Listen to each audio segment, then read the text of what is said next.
홍남기 부총리의 이 뉴스 헤드라인 기사를 좀 몇 가지 뽑아봤는데요. 한번 읽어보도록 하겠습니다. 전셋집 빼는 홍남기 부총리, 본인 집 세입자는 나 못 나가. 자승자박 홍남기, 전세에서 쫓겨나고 본인 집은 못 팔고 있고. 전세난 당사자 홍남기, 전셋집 구하기 어려움 무겁게 받아들여. 전세 가격 상승 지속되고 있다. 인정한다. 신규 전세난 무겁게 받아들이고 있다. 본인이 지금 전세난의 지금 당사자니까 굉장히 무겁게 받아들일 수밖에 없겠죠.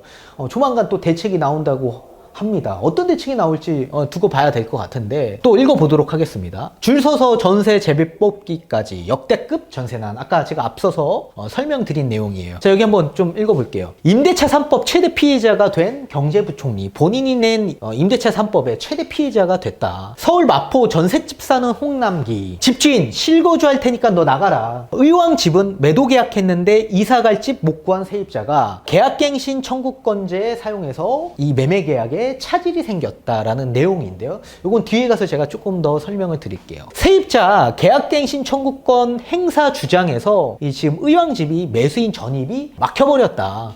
주택담보대출 문제로 잔금 납부 미뤄지며 등기 이전도 아직 안 되고 있는 상황이다.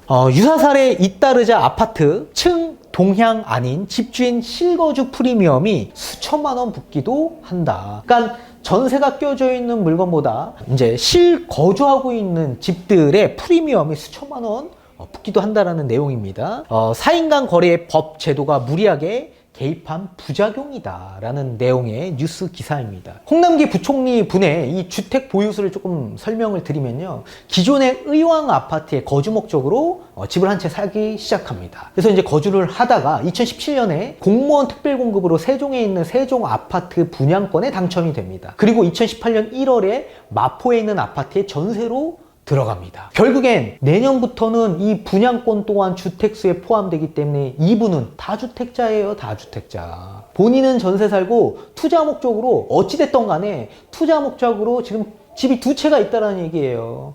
아니 본인이 낸 대책에 본인이 지금 다주택자가 된 게 아닙니까? 말이 됩니까? 내년부터 분양권 주택수 포함됩니까? 안 됩니까? 분양권 주택수 포함돼요. 그러면 이분은 다주택자 투자자라는 얘기예요. 그러면 본인은 투기꾼입니까? 말이 안 되잖아요. 그러니까 다주택자 또한 투기 세력으로 몰리면 안 된다는 내용이에요. 굉장히 무겁게 받아들이고 있겠죠. 자, 이런 상황에서 지금 마포의 전세 만기가 내년 1월인데요. 2021년 1월입니다.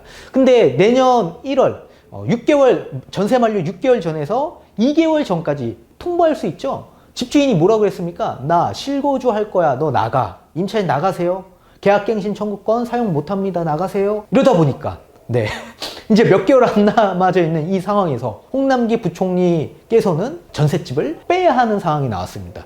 전셋집 빼면 뭐합니까? 그 전세 자금 갖고 지금 전세가 폭등하고 있는 상황인데 매물이 있습니까? 매물 하나도 없는 상황에서 지금 아직까지도 지금 전세 계약을 체결하지 못했다는 내용이에요. 본인이 지금 역풍을 맞고 있다는 내용입니다.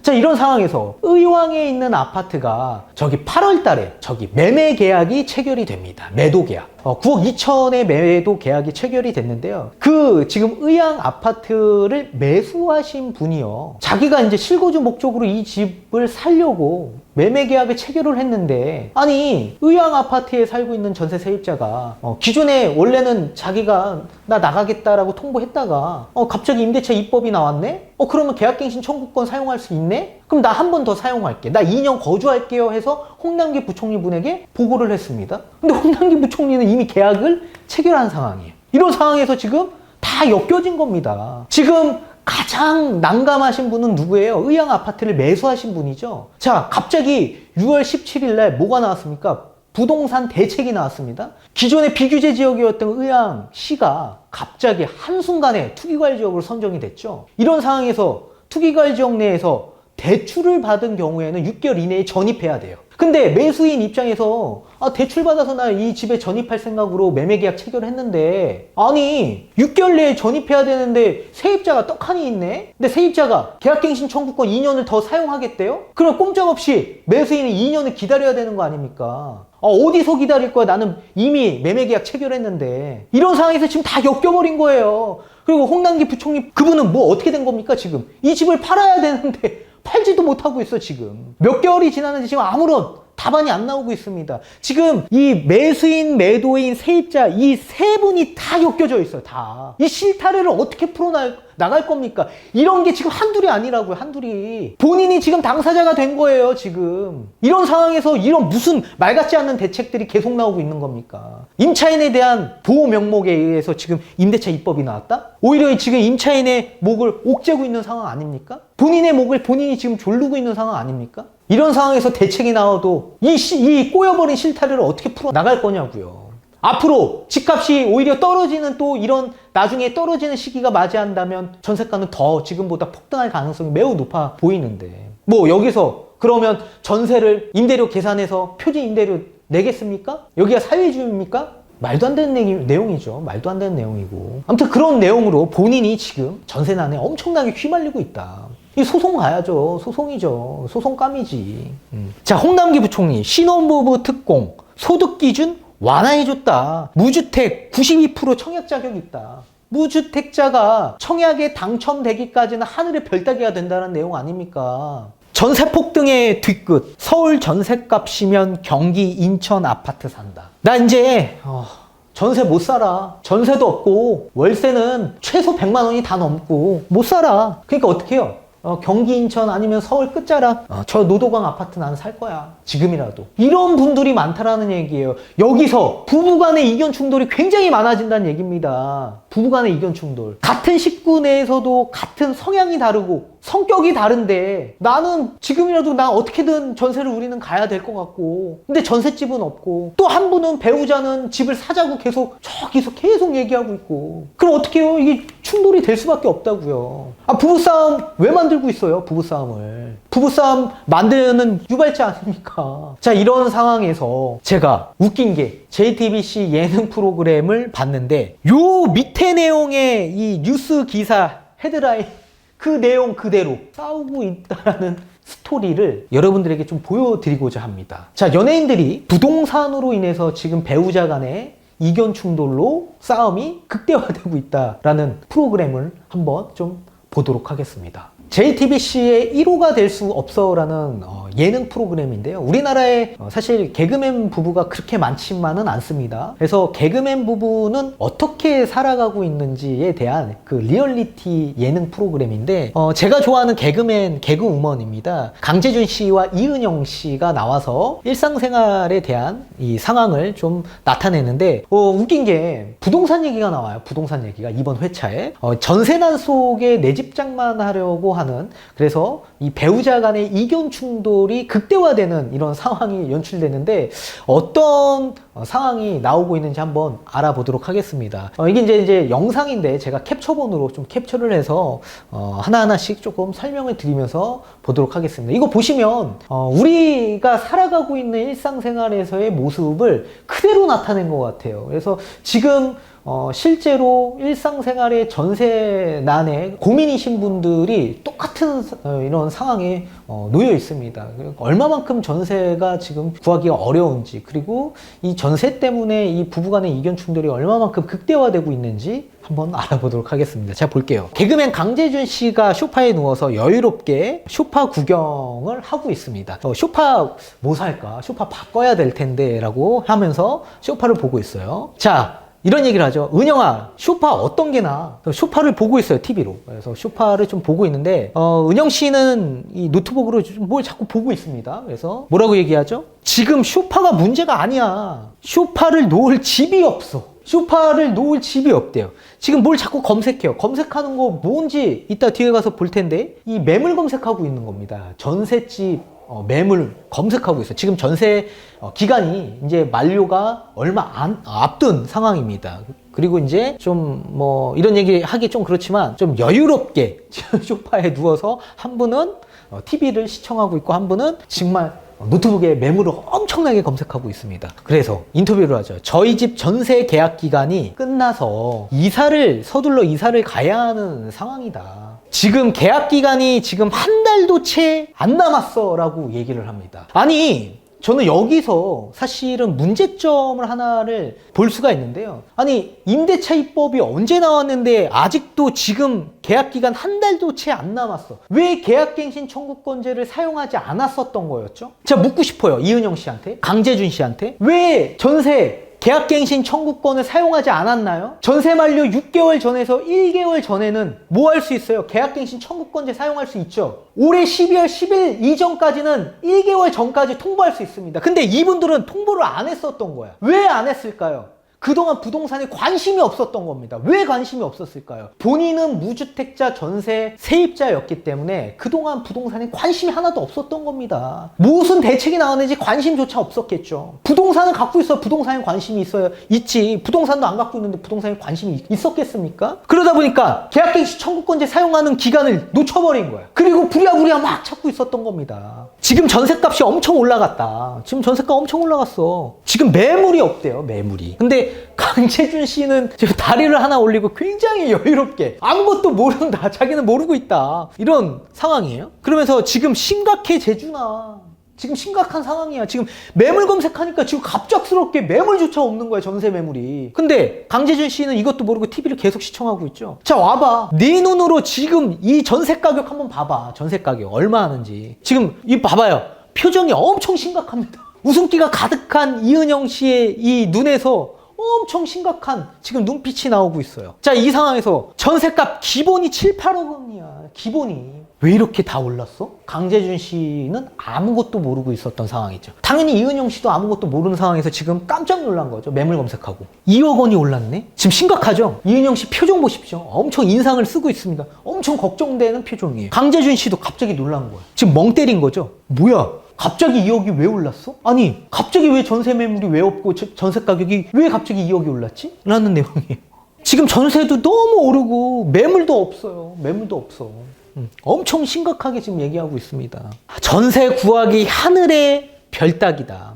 하늘에게 별따기만큼 힘들어진 전셋집 구하기. 지금 프로그램에서도, 예능 프로그램에서도 지금 큰 전세 가격의 큰 이슈를 다루고 있습니다. 자, 그렇다면 전원주택 쪽으로 좀 알아보고 갑자기 전세 가격이 너무 높아서 아마 제가 보기엔 이 집의 전세 가격이 뭐 한 5억에서 6억 정도 했던 것 같습니다. 근데 자, 그러면 전세가 없다면 강재준 씨가 얘기합니다. 나 전원주택 쪽으로 좀 살고 싶었었는데 그쪽으로 한번 봐보자. 이거는 이제 강재준 씨의 의견이에요. 지금 서울에 전세가가 너무 높고 전세도 없으니까 서울 외곽으로 나가서 조금 싼 주택을 구하자. 지금 표정 보세요. 지금 매물 검색 엄청 하고 있어, 지금. 자, 외곽이면 서울이랑 너무 멀잖아. 제가 보기엔 지금 이 집, 지금 현재 거주하고 있는 거주 집의 이 반경 테두리 안에서 지금 너무 멀어졌다.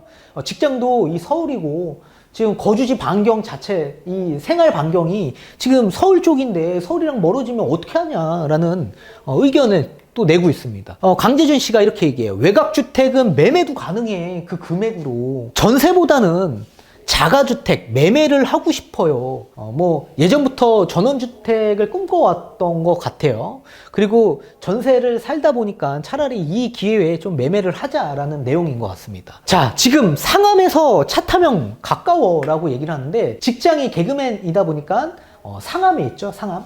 상암 방송국에서 이제 왔다 갔다 하는데 이 반경에서 멀지 않은 거리에 집이 있는 것 같습니다. 근데 차 타고 가면 상암에서도 가깝다. 차 타고 가면. 과연 가까울까요? 직장이랑 멀어지면 피곤해. 이래서 나온 게 뭐예요? 직주근접이죠. 자족도시 직주근접. 그러니까 결국엔 모든 이 수요층은 직장과 가까운, 직장 또는 뭐 학군, 뭐 여러 가지가 될 수 있죠. 여러 요건들이 있는데 이런 여건들을 사실상 회사 생활하고 뭐 이렇게 일을 하다 보니까 이런 직주근접을 생각 안 할 수가 없는 겁니다. 여성 입장에서.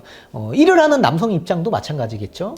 이은영 씨는 일터와 가까운 서울 전셋집을 선호한다라고 얘기를 했어요. 본인은 뭐 가정주부가 아니고 본인도 일을 하고 있는 상황이니까 일터와 좀 가까웠으면 좋겠다. 그래서 전세라도 본인은 가야 될 거다. 그래서 전셋집을 빨리 좀 더 알아보자라는 내용이에요. 자, 티격태격 하다가 강재준 씨가 보고 싶어 하는 전원주택을 보러 갑니다. 그래서 경기도 고양시 덕양구에 있는 직장과의 거리가 상암에서 차로 한 30분 거리에 있는 대지 면적 약 105평인 전원주택을 보러 갑니다. 굉장히 크죠?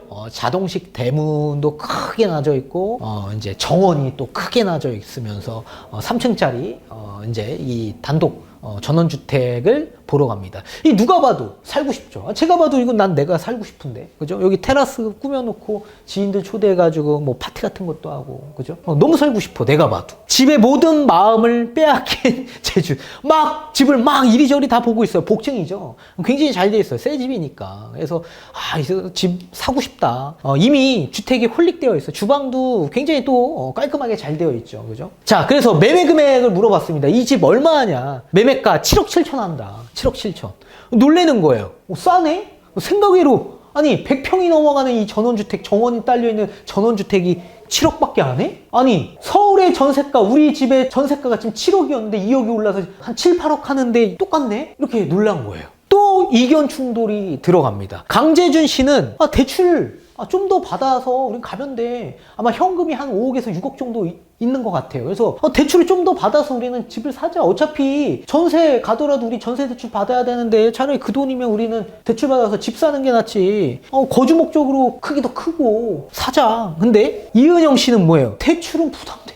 안 돼. 대출 받으면 안 돼. 나중에 어떻게 할 거야? 금리 올라가면. 대출은 받는 게 아니야. 뭐 이런 형식으로 두 분이서 엄청나게 이견이 대립됩니다. 전세와 매매 사이에 계속되는 의견 충돌. 엄청나게 싸워요. 프로그램 보면 엄청 싸웁니다. 자, 전세는 2년마다 이사 다니기 힘들다. 2년마다 이사 다니기 힘들어. 이제 지쳤다. 이거 봐요. 지금 인상을 서로가 쓰고 있어. 이건 매매니까 가격이 오를 수도 있잖아 라고 얘기를 합니다. 아니 집을 사면 집값은 올라가는 거 아니야? 그럼 우리가 대출을 좀 더 받더라도 나중에 집값 올라가면 더 좋은 거잖아 라고 얘기를 해요. 나 진짜 여기 살고 싶어. 여기 살고 싶다. 계속 설득을 하고 있습니다. 설득을 해요. 근데 여기서 좀 웃겨요. 근데 처음 봤을 때 좋아서 선택하면 망하는 거야. 강재준 씨가 지금 바로 계약하자라고 이제 막 재촉을 합니다. 그러니까 이제 이은영 씨가 딱 중심을 잡아서 야, 안 돼. 야, 처음 봤는데 좋다고 다 선택하면 너 망해. 야, 어떻게 처음 보고 집을 이렇게 바로 계약할 생각을 해. 집은 계속 보면 나중에 더 좋은 집이 있을 거야. 이렇게 얘기해요. 왜냐면 너랑 결혼했을 때 딱 그랬거든. 처음 보고 선택하면 망하는 거거든. 본인이 처음 보고 결혼을 선택해서 망한 케이스다 라는 내용으로 약간 개그를 칩니다. 웃겨요. 아무튼 저희 아파트 전세 가격보다 비싸다. 이은영 씨가 얘기해요. 자, 근데 여기서 박미선 씨가 조언을 하나 해주는데 굉장히 제가 누누이 얘기하는 내용이에요. 집 살 때는 집 팔 때를 생각해야 돼 라고 얘기를 해요. 제가 누누이 얘기하죠. 매수인은 지금 구미가 당긴다라고 하더라도 덥석 물면 안 된다는 얘기예요. 결국엔 내가 되팔 때 되파는 시기와 되파는 부동산의 시장의 흐름이 어떠냐에 따라서 못 팔 수도 있는 거예요. 그리고 장기간 물릴 수도 있다라고 제가 말씀을 드렸죠. 그리고 내 집 팔 때를 생각하고 팔아야 돼요. 결국엔 매도할 때가 결국엔 결과가 되니까. 근데 굉장히 좋은 조언을 얹어주셨습니다. 자, 두 번째 집을 또 보러 갑니다. 요번에 조금 더 들어가요. 파주로 들어갑니다. 파주 당하동 쪽으로 들어가는데 상암에서 차로 한 40분 정도 걸리는 집이에요. 대지 면적은 약 90평 정도 됩니다. 아까보다는 한 15평 정도가 조금 작은 평수인데 이렇게 봐도 너무 살고 싶은 집이에요. 그죠? 이렇게 봐봐요. 여기도 마찬가지 전원주택이에요. 그죠? 자, 볼게요. 내부가 아까보다 훨씬 더 고급스러워 보이기는 합니다. 대부분 뭐 대리석에 뭐 바닥도 대리석, 굉장히 뭐 창호 샤시도 굉장히 잘 되어 있고 햇빛도 굉장히 잘 드는 창 옆에 뭐 주방도 있고 2층 이렇게 복도 저기 이제 복층인데 위에서 내려다 보이는 거죠. 그래서 여기 너무 좋다 이러면 안 되는데 여기 너무 좋다 막 이런 얘기를 해요. 굉장히 좋아 보여요. 집이 누구나 살고 싶은 집이겠죠. 물어봅니다. 가격이 얼마 하는지. 자, 진짜 놀라지 마. 그래서 가격이 얼마인데 했는데 진짜 놀라지 마라고 해요. 얼마일까요? 매매 금액 4억 8천이에요. 4억 8천. 아까는 15평 내 입지가 아까는 서울보다 조금 더 가까운 거리에 있었죠. 그런데 7억대였죠. 7억대. 7억 7천, 7억 8천이었는데 3억이나 싸요. 3억이나.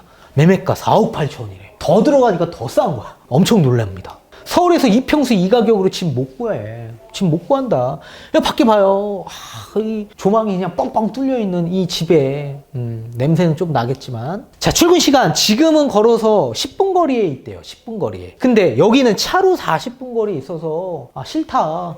아니, 그럼 지인들 또 어떻게 부를 거냐. 지인들 40분 왔다 갔다 하는 거리에 여기 택시도 안 잡힐 텐데 불러서 어떻게 초대할 거며, 우리는 직장 계속 왔다 갔다 해야 되고, 앞에 10분 거리면 우리가 아무 때나 집에 들어와서 밥도 먹고 왔다 갔다 할 수 있는 거리가 되는데, 여기는 차로 40분 갔다 왔다 갔다 하면 1시간 반 거리인데 왕복. 이거 너무 힘들다, 이은영 씨가 얘기합니다. 그래서 계속되는 이은영 씨의 반대로 인해서 엄청 속상해해요. 아니 이제 집 좀 사자고 하는 건데 집을 못 사게 하니까 굉장히 속상해합니다. 약간 조금 바뀐 것 같아요. 보통은 여성분들이 집을 사자는 주의가 많고 남성분들이 좀 보수적이라 좀 반대를 많이 하는데, 여기는 조금 반대가 됐어요. 이번에도 양보하면 언제 찾아올지 모르는 다음 기회를 난 못 기다리겠다. 계속 자기는 양보를 했대요. 양보를. 이은영 씨가 좋아하는 쪽으로 계속 양보를 했고, 뭐 전셋집 어디 가자 하면 다 양보를 한 것 같아요. 근데 언제 찾아올지 모르는 다음 기회를 자기가 또 언제 기다리냐. 굉장히 속상해합니다. 계속되는 의견 무시에 자존심도 엄청 상해합니다. 엄청 티격태격 엄청 싸우고 있어요. 자, 이런 상황에서 처음부터 네 머릿속에서는 아파트밖에 없었지 라고 얘기를 해요. 표정 봐요. 표정이 정말 와, 진짜 뭐 인생을 다 산 이 표정이죠. 다 이제 포기했다. 너 내가 그럴 줄 알았어. 이런 표정이에요. 너 이런 표정, 그죠? 자, 좁혀지지 않는 두 사람의 의견 차이가 계속 되고 있습니다. 참 안타까웠어. 보면서 재밌기도 하지만 안타까웠습니다. 전원주택을 뒤로 하고 아파트 보러 갈 차례. 이번에는 이은영 씨가 고르고 고른 아파트를 보러 갑니다. 전셋집을. 여기는 어디냐면 고양시 덕양구 향동으로 보러 갑니다. 향동 다 알죠? 상암에서 바로 근처죠. 바로 옆이죠. 그죠? 10분 거리에 있고, 아직 인프라가 구축은 안 되어 있고 교통편이 굉장히 사실 불편한 건 사실이에요. 뭐 상권도 다 들어와 있지도 않고, 아직도 여기서 25평 아파트를 보러 갑니다. 아파트를. 일자리랑 가까우니까 가까운 전셋집을 보러 가는데 탁 트여 있어요. 거실이. 그래서 뭐 우리가 알고 있는 25평 전셋집을 보러 가죠. 아파트. 주방도 뭐 가로형 주거 분리 형태로 되어 있고, 이렇게 깔끔하게 뭐 주방에 창도 놔져 있어서 굉장히 깔끔하게 되어 있고, 아일랜드 식탁도 있고, 그죠? 굉장히 뭐 신혼부부는 굉장히 살고 싶어하는 이런 구조이죠. 전세가 얼마냐 물어보니까 전세가 4억 8천 한다. 4억 8천. 야, 이 전세 없어.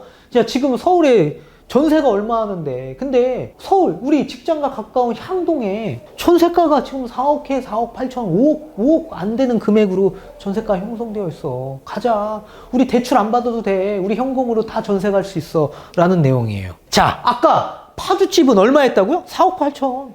어떻게 아까 그 집이랑 똑같냐. 황당해하는 느낌이, 황당해하는. 그래서 뭐 이런 내용이죠. 자, 재준아, 릴렉스해. 내가 평생 전세만 살자는 거 아니야. 전세만 살자는 거 아니라 지금 우리는 어쩔 수 없이 이사를 빨리 가야 되는 상황에서 지금 당장 집을 사는 건 좀 무리인 것 같고, 일자리랑 먼 집은 나는 별로야. 그래도 우리가 너도 일하고 나도 일하는 상암 쪽에 가까운 집에 잠시 2년이라도 살자. 이제는 뭐 4년 살겠죠. 그죠? 이렇게 설득을 합니다. 지금 사는 집이에요. 이게 지금 현재 전셋집인데요. 이 거실이 굉장히 커요. 이 거실에 이제 침대도 놔두고 있고, 저기 이제 뭐 헬스 기구도 놔두고 있고, 굉장히 큽니다. 그래서 본인이 지금 살고 있는 거실에 비하면 굉장히 좀 작다. 소파 놓고 여기 TV 놓고 뭐 하면 끝난다. 이런 얘기를 해요. 전원주택가 아파트, 좁혀지지 않는 두 사람의 의견 충돌로 인해서 계속 티격태격 싸웁니다. 전세가와 매매가가 동일하다면 무조건 매매하죠. 무조건. 아니, 이은영 씨는 편리하고 접근성이 좋아야지 합리적이지 않을까요? 뭐 집만 크다고 다나요? 그럼 집 청소는 강재주 씨가 하나요? 아니, 저렇게 아까처럼 소파에 누워서 이러고 있는 사람이 그 넓은 집을 잔디를 어떻게 깎을 거며, 청소 누가 할 거며, 나도 일을 해야 되는데, 이런 내용이에요. 이 의견 충돌이 있을 수밖에 없겠죠. 그죠? 자, 점점 쌍막해지는 분위기입니다. 차에 타서 엄청나게 싸웁니다. 말도 안 하고 완전히 높아지는 언성이 엄청 높아져요. 팽팽하게 대립하는 두 사람의 의견이 나오고 있죠. 지금 열받아져 있고, 여기도 아니 왜 자꾸 그렇게 얘기를 하냐 막 이런 내용이에요. 그러면서 감정이 폭발하기 시작합니다. 뭐 해요? 그럼 따로 살아. 그래, 알았어, 따로 살아. 이 얘기가 나오고, 아까 제가 뭐라 그랬어요? 앞선에. 이혼 얘기가 나온다고 했죠? 이렇게 잦은 싸움으로 인해서 서로 사내 만의 얘기가 나오는 겁니다. 기분은 기분대로 다 상하고, 결정은 결정대로 지금 못하고 있는 상황이고, 집보다 이제 막장으로 치닫는 분위기가 되고 있다. 그러면서 과연 이들은 어디로 이사하게 될까라는 내용의 프로그램으로서 막을 내립니다. 다음 주에 또 할 텐데 어떻게 결정을 했는지 진짜 너무나도 궁금해요. 근데 제가 인스타를 한번 들어가 보니까 결정이 이미 났습니다. 결정이 어디로 났을까요? 아파트 전셋집을 선택했더라고요. 그래서 아무튼 와이프 말 듣고 그냥 선택을 한 겁니다. 자, 근데 와이프 말 듣고 선택을 했다가 나중에 와이프가 선택한 거와 완전히 반대되는 상황이 나오게 된다면 강재준 씨는 어떤 생각을 할까요? 또 그때 가서도 엄청나게 막장으로 또 싸울 가능성도 있겠죠? 너 때문에 내 집, 너 때문에 내 돈 다 날렸다. 우리 계속 전세 사느라 남들 집 사고 남들 수억 벌 때 우리 집값은 그대로다. 뭐 이런 얘기. 자, 그래서 제가 조금 짤막하게 얘기를 해봤는데, 자, 부동산이 이렇게 하락할 때 임대인과 임차인은 어떤 상황에 놓여 있는지 한번 알아보도록 하겠습니다. 자, 임대인 같은 경우에는 부동산 가격이 떨어지는 시기에는 전세가율이 높아져서 투자의 기회가 될 수 있다라는 내용이에요. 부동산 가격이 떨어지면 이 매매 수요자가 대부분 전세로 유입됩니다. 그리고 지금 앞으로 다가오는 장세는 이런 무주택자분들이 또 청약을 기다리는 분들이 많겠죠. 3기 신도시나 이런 청약, 로또를 기다리시는 분들은 대부분 전세로 갈 수밖에 없고, 그리고 2년 전세가 4년으로 늘어나서 나와야 할 물량조차가 나오지 않습니다. 수요는 많은데 물량이 없으니 전세 가격은 어떻게 됩니까? 폭등하게 될 수밖에 없는 상황이 나오겠죠. 그러면 투자자 입장에서 레버리지가 굉장히 적어질 수밖에 없는 상황이 나올 수 있다. 그러면 오히려 이때 임대인은 추가적으로 이제 이 적은 갭으로 또 갭 투자를 할 수밖에 없는 상황이 나오겠죠. 그러면서 전세 세입자 자금으로 돈을 벌 수 있는 상황이 나올 겁니다. 자, 그리고 집값이 하락하는 시기에는 전세 보증금 증액으로 해지할 수 있다. 아니, 집값 하락하면 안 팔면 돼. 안 팔면 돼요. 예를 들면 안 팔면 돼. 다만 전세 보증금이 올라가잖아요. 기존에 놔뒀던 전세 보증금보다 4년 뒤면 내 맘대로 증액할 수 있잖아요. 시세보다 좀 높은 금액으로. 그러면 그 금액은 집값 떨어지는 거에 해지가 될 수 있나요? 없나요? 될 수 있어요. 임대인 입장에서는 무조건 유리할 수밖에 없어요. 집값이 떨어지는 시기라고 하더라도 임차인보다 훨씬 더. 그럼 반대로 임차인 같은 경우에 전세 폭등과 전세 증액으로 마이너스다. 마이너스.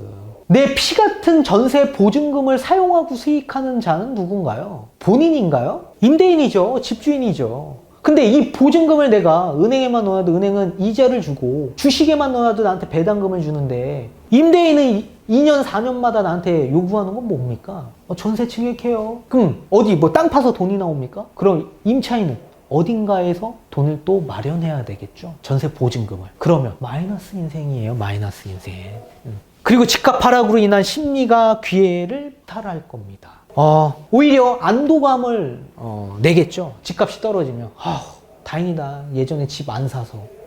집값이 얼마나 더 떨어질지 모르니까 보지도 말자. 대부분의 이런 생각을 하실 겁니다. 이러다가 모든 기회를 다 놓치고 말겠죠. 아니, 본인이 부동산을 가지고 있어야 부동산에서 돈을 벌 텐데 부동산도 안 갖고 있는 사람이 무슨 부동산에 관심조차 있겠습니까? 앞선에 이은영 씨와 강재준 씨가 계약갱신 청구권을 요구해도 될 수 있는 상황을 놓치신 거 아닙니까? 왜요? 관심이 없으니까. 부동산에 어떻게 대책이 바뀌었는지도 관심이 없어요. 본인이 부동산 안 갖고 있으니까. 그럼 모든 기회를 다 놓치게 돼버린다는 얘기예요. 그리고 모든 기회를 박탈당하죠. 10년 이후에 집값이 올라가면 한두 푼 올라가겠습니까? 그 집값 올라가는 걸 이분들이 매매할 수 있겠습니까? 매매할 수 없는 상황이 나오니까 계속 전세 세입자로 갈 수밖에 없는 상황이 나오는 겁니다. 결국엔 화폐의 가치를 해지할 수가 없다는 얘기예요. 전세는 결국엔 곧 이 꼴은 뭐예요? 돈인 거예요. 돈. 그냥 돈을 갖고 있는 꼴입니다. 내가 빼서 쓰지는 않더라도 돈의 가치는 계속 내려가기 때문에 전세를 들고 있는 순간 화폐의 가치의 하락을 해지할 수 없다는 내용이죠. 자, 그럼 반대로 부동산이 지금과 같이 이렇게 상승하는 상승 기조일 때 임대인은 어떨까요? 전세 보증금으로 수익률 극대화시킬 수 있습니다.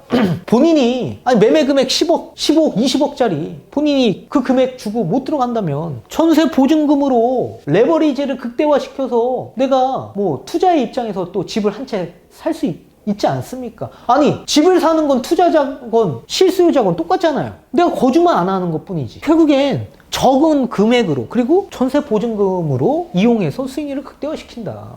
그 돈을 전세 보증금의 배당금과 이자 청구하지 않는다. 앞전에 제가 말씀드린 것처럼 세입자가 요구하지 않아요. 나 네 돈, 내 돈 당신한테 맡겼으니까 나한테 배당금 주세요. 나한테 이자라도 좀 줘야지. 내 돈 맡겨서 너가 돈을 벌었는데 나한테 뭐라도 안 줘요? 라고 얘기할 수 있는데 얘기 못하죠. 임차인은 반대로 집값 상승과 화폐 하락으로 인한 초양극화 현상이 나타날 거다. 앞전에 제가 설명드린 것처럼 화폐 가치 하락을 해지할 수 없다는 얘기예요. 그분들 또한 집을 사고 싶어 하는 마음도 분명히 있을 겁니다. 근데 지금 내 전세 보증금으로 집을 살 수 없는 상황이 나오니까 집은 못 사고 계속 전세로 전전긍긍 돌아다닐 수밖에 없겠죠. 상승장 후반기에 추격 매수로 인한 악순환이 반복될 수밖에 없다. 그리고 나서 결국엔 어떻게 됩니까? 뒤늦게 깨닫죠.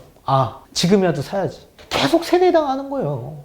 맨날 매스컴에 핸드폰에서 보는 뉴스거리는 뭐예요? 집값 폭등. 규제했는데 집값은 계속 올라가. 미쳐버려요. 누구 엄마 만났는데 누구 엄마 수억 올랐다고 자랑질만 엄청 합니다. 박탈감이 엄청 느껴져요. 내가 2년 전에만 집 사려고 했는데 그 시기에 샀으면 난 살 수 있었는데 지금은 전세도 못 들어가네. 미쳐버려요. 잠이 안 옵니다. 기회를 다 박탈해요. 그리고 나서 어떻게 돼요? 뒤늦게라도 와. 조금이라도 어떻게든 시세 차익 좀 볼만한 집 없나? 이 자금이라도. 그분들이 지금 제일 많이 와요. 그러니까 결국엔 초보자가 제일 많이 오는 거예요. 지금 제일 많이 오시는 분의 부류가 뭐예요? 무주택자인데 뒤늦게 이렇게 깨달으신 분들이 막 오는 거야. 그리고 1주택자인데 우리 집 더럽게 안 올라가. 그래서 우리 집보다 조금 더 좋은 집으로 갈아타게 하시려는 분. 그리고 투자는 하는데 초보 투자자예요. 이분들이 지금 제일 많이 와요. 결국엔 뭐예요? 초보가 온다라는 건 끝물이에요, 끝물. 아직까지는 상승기지만 결국에 내년도 상승기예요. 다만 이 상승 기조가 또 반드시 꺾이는 시장이 반드시 또 멀지 않은 시기에 올 겁니다. 그런 시기에 지금과 같이 또 완전히 추격 매수해서 주택을 대출을 엄청나게 끌어다가 사신 분들 있죠. 안타까워요, 사실. 그런 분들이 잘 견뎌줘야 될 텐데 집값이 완전히 지금과 180도 달라지는 부동산 시장이 찾아온다면, 그리고 집값이 떨어지는 시기가 찾아온다면 그런 분들은 물건을 내놓을 확률이 굉장히 높아지는 것도 사실이겠죠. 그렇게 악순환을 반복하시는 분들이 많다라는 얘기예요. 그래서 오늘 제가 말씀드린 것처럼 그럼 전세를 갈 거냐 집을 살 거냐를 봤을 때 당연히 집을 사는 게 맞는 거죠. 어떠한 집이건 어찌됐든 간에 실물에 투자를 하고 실물에 사는 게 맞아요. 결국엔 전세라는 건 현금을 고스란히 갖고 있는 거고, 이 현금이라는 건 결국에 휘발성을 의미합니다. 돈은 언제든지 필요하고 언제든지 사용하고 지출할 수밖에 없는 요인이 나올 거예요. 그리고 화폐 가치 하락을 해지할 수 없다라는 게 가장 큰 문제거리겠죠. 그렇다면 반드시 어느 한 집이라도 실물에 투자 겸 거주를 하시는 게 당연히 맞는 거예요. 결국엔 실물의 가치는 올라갈 수밖에 없는 상황이 언젠간 도래되기 때문에 그런 거죠. 근데 그 실물, 아직도 저평가되어 있는 지역, 아직도 저평가되어 있는 부동산들이 이제 뒤늦게 올라가기 시작한 겁니다. 그래서 실거주자 입장에서 지금 매수하시는 게 가장 좋은 시기다. 다만 매도하는 시기일 때는 시장의 흐름이 좋을 때 매도해야지 당연히 좋겠죠. 그리고 지금 실거주자 입장에서 집값이 지금과 완전히 달라진다라고 하더라도, 부동산 시장이 어려워진다라고 하더라도 어차피 내가 사는 집이니까 그냥 꿋꿋이 살면 돼요. 그러다 보면 또 나중엔 집값이 올라갈 수밖에 없는 상황이 또 나오고요. 결국엔 내 돈을 쉽게 활용하기 어렵게끔 만들어 놓으셔야 돼요. 그러려면 실물에 그냥 내 돈을 묶어놔야 됩니다. 땅에 묶어놔야 돼요. 건물에 묶어놔야 돼요. 왜요? 부동산은 황금성이 떨어지기 때문에. 화폐가 아니잖아요. 내가 쓰고 싶을 때 막 찾아 쓰는 게 아니잖아요. 그죠? 바로 꺼내서 쓸 수 없는 실물에 묶어놓는 게 가장 이상적이다. 어찌됐든 오늘 이렇게 부동산 전세가 폭등에 대한 얘기, 공직자, 연예인에 대한 얘기, 그리고 부부간의 이견 충돌, 이런 분들이 이렇게 영상을 보시는 분들도 굉장히 많으실 겁니다. 이건 남의 얘기가 아니에요. 우리 얘기인 겁니다. 그래서 우리가 잘 극복하고 헤쳐 나가셨으면 좋겠고, 고민이 있으신 분들은 고민하시지 마시고 상담 적절하게 받아보시는 게 좋으실 겁니다. 아무튼 오늘은 여기까지 말씀드리고요. 아무튼 이렇게 장기간 시청해 주심에 감사드리며 다음 시간에 또 찾아뵙도록 하겠습니다.